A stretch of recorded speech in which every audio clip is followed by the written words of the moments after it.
Во мија интервју денеска разговараме со Масар Омераѓи, председател на Фудбалската федерација на Македонија. Ви благодариме што прифативте да сте дел од разговорот. Добар ден и на вас, добар ден и на вашите гледачи и ви благодарам на ова интервју. При вашето назначување нагласивте дека младинските категории, современата инфраструктура и финансиската транспарентност ќе се планот за иднината.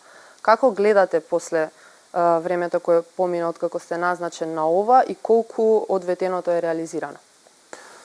Па гледам позитивно на сето тоа. Мислам дека воведовме доста иновации во работењето со младите категории. Нормално дека е потребно малце време, но за една година ние направивме доста работи. Очекуваме наскоро да се видат и резултатите, кои што и оваа година беа многу подобри него минатите години. Што се однесува до опремата и до другите работи, ние дониравме за 2000 нешто, преку 2000 деца опрема за тренинг. Истото ќе го продолжиме со таа политика, ќе продолжиме во 2026 година и останува само да ги подобруваме чекор по чекор каде што е можно инфраструктурните проекти кои што ќе овозможат да децата имаат подобри услови за тренирање. Околу финансиската транспарентност што ја споменавте и она дека ќе работите на стабилизацијата. Дали е стабилна сега Федерацијата да може да работи на сите проекти што ги има зацртано? Работиме штедливо. Сите непродуктивни трошоци се скратени. Се надевам дека нема да има никакви проблеми околу финансиското работење на Федерацијата.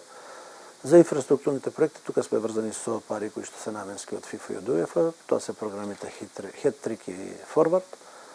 Така да оставиме и да се надеваме дека 2026 година ќе биде многу подобра и порелаксирана од 2025 година. На кои конкретни проекти, односно стадиони од инфраструктурата ќе работите? Моментално се започнати во тек е трибината во Охрид.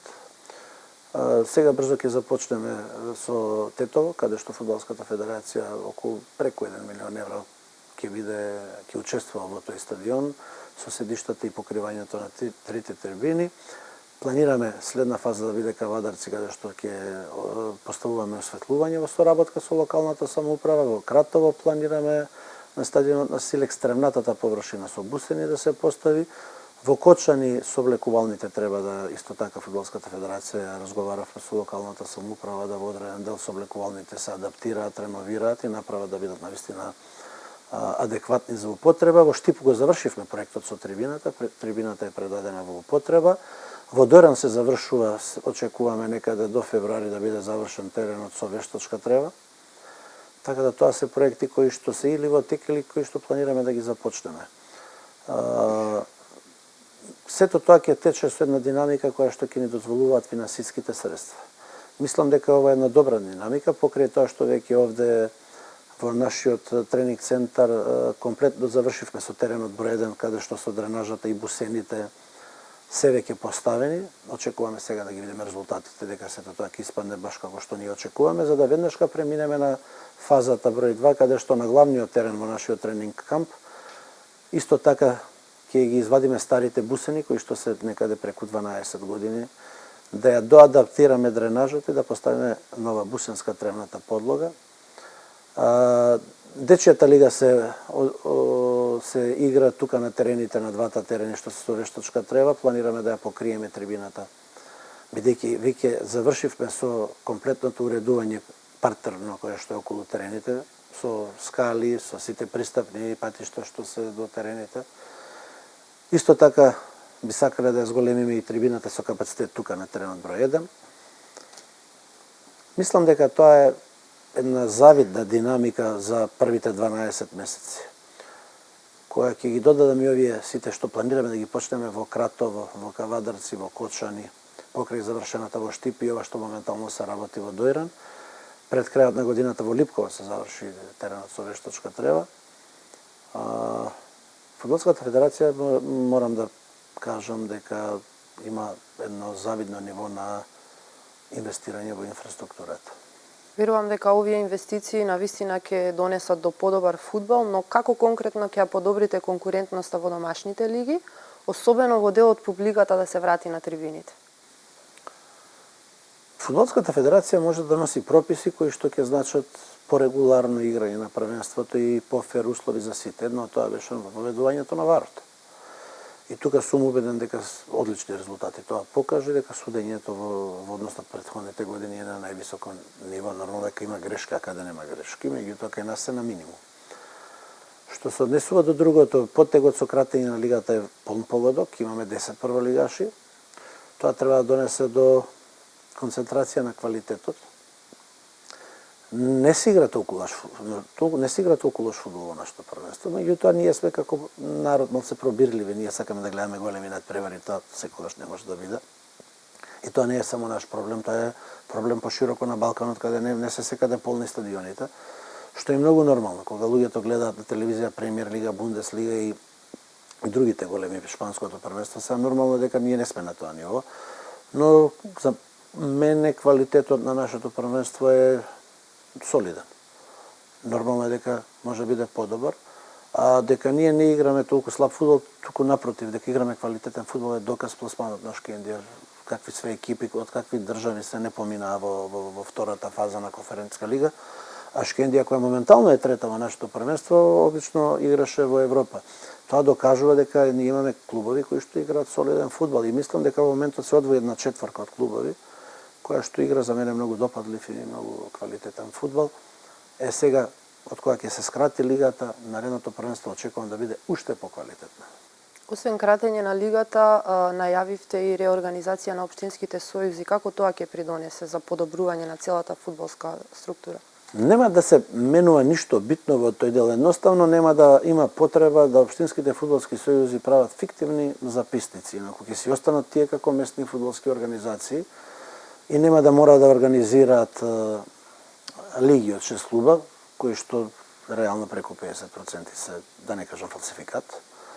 Едноставно ќе се игра реален фудбал, а сето тоа ќе биде организирано на ниво на регион. Ќе си останат по градовите тие општински фудбалски сојузи или местни фудбалски организации и единствено што ќе се обидеме понатака да реорганизираме, тоа е третата лига со тие нови четврти лиги. Тука требува да седнеме да разговараме што е во интерес на тие клубови. И многу ќе биде природно да се играат тие некакви зонски лиги кои што ќе бидат 2-3 општини што се така територијално блиску, да се имаат реална лига која што ќе се игра фудбал.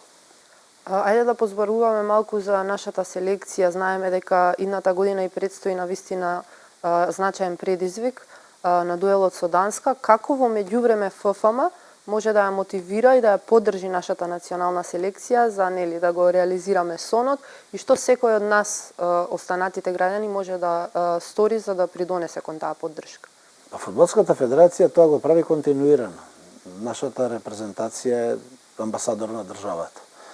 Класичен школски пример за тоа што е Македонија. Нашата репрезентација буквално е збир на играчи кои што даваат се на теренот да ја представат Македонија што подобро. Ние како федерација правиме се да тие секогаш ги имаат најдобрите можни услови за тренирање, за патување.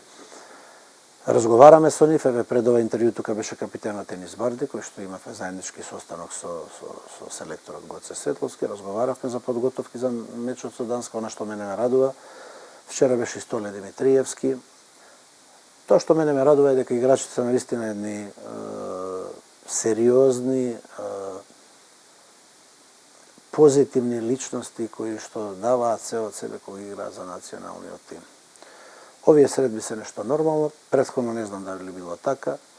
За мене изненадување кога Истоле Димитриевски и Енис Барди ми кажа на нашите први средби дека прв пат влегуваат воопшто во зградата.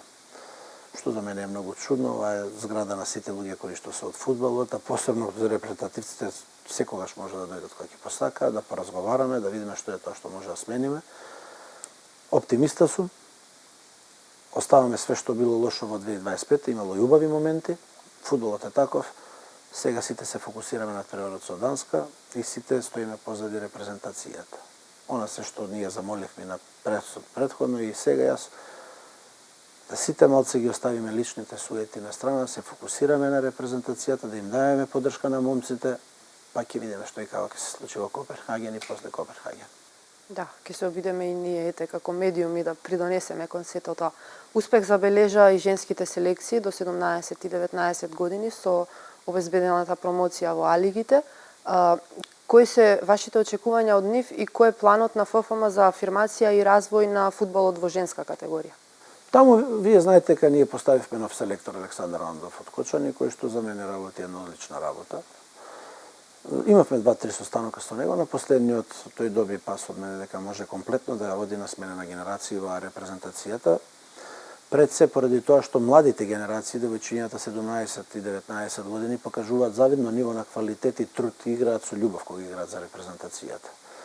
Од тој аспект, мислам дека селекторот наскоро ќе почне со комплетна промена на генерацијата, во селекцијата. Овие млади девојки ќе добијат можност да играат покрај за 17-19 и за репрезентацијата. И тука нема воопшто да притискаме, дури ќе бидеме трпеливи, нека низ порази се калат и нека дојдат до едно завидно ниво за едно 3-4 години да имаме одлична репрезентација во женски фудбал. Морам да ве прашам, бидејќи дали сметате дека можеби инвестирањето малку повеќе во домашната женска фудбалска лига ќе придонесе и за тие меѓународни настапи да се нели подобри? Тоа се приватни клубови. Она што јас го знам дека и преку Министерство за спорт имаше финансиска помош за тие женски клубови. Ние како федерација правиме се што е во наша можност за женскиот фудбал, сите дотации, она што е можно го дотираме во женскиот фудбал. За прв пат во 2025 година за прв пат се подели опрема за сите млади категории за клубовите што се во женска конкуренција. Тоа е тоа што ние можеме да го направиме. А другото, клубовите се приватни, шампионот од нашето првенство игра во квалификации за Лига на шампиони под покровителство на УЕФА, си добива за тоа одредени бонуси. Тоа ви е исто како во машкиот фудбал, пресликано и во женскиот. Можам ли да заклучам дека вашата цел е да изградите еден конкурентен, професионален и европски стандард за фудбалот? За да го достигнеме ова, кои се клучните приоритети на кои што ќе се посветите наредната година? Интегритетот на надпреварите за мене е една од клучните работи на кои што сакам да посветам внимание, безбедноста на надпреварите, максимално коректно судење, колку што може нормално, секогаш имало и ќе има грешки, меѓутоа нема да има намерни грешки, нема да има директиви дека треба некој да биде оштетен. Впрочем, и вие како судика претпоставам дека се слушате со колегите и знаете дека никогаш на ниту еден судија не му е јавено или сугерирано дека треба да суди во нечија корист.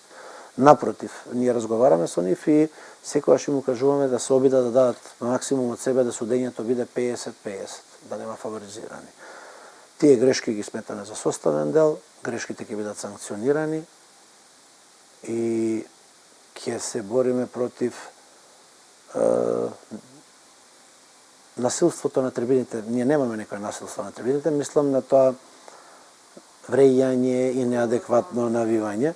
Немаме ние такви проблеми со нашите навијачки групи да се тие насилни, да има некакви инциденти, напротив, мислам дека со разговор може да се дојде до резултати кои ќе бидат задоволителни за сите. Ние сме тука и го докажавме во 2025 година дека имаме ист аршин за сите. Би сакала да ве прашам, ако можете да издвоите една цел што цврсто сакате да ја реализирате во вашиот мандат, која би ја издвоиле? Па ја доста цели, мојата прва цел беше варот. Мислам, тоа го изреализирав. Основна цврста цел на која што ќе истраме да максимално го подигнеме квалитетот на фудбалот во Република Македонија. Тоа е комплексен процес. Тоа не зависи само од мене или не зависи само од управниот одбор и луѓето. Тука мора сите да размислуваме во исправец, да се обидеме. Знам дека ќе дадеме се од себе и даваме се од себе, а резултатите полека стануваат видливи. И мислам дека ќе бидат уште подобри во наредните првенства. Ви посакувам успех со тоа и ви благодарам за овој разговор. И благодарам и на вас за овој разговор. Ова беше разговорот со претседателот на Фудбалската федерација Масар Омерагиќ.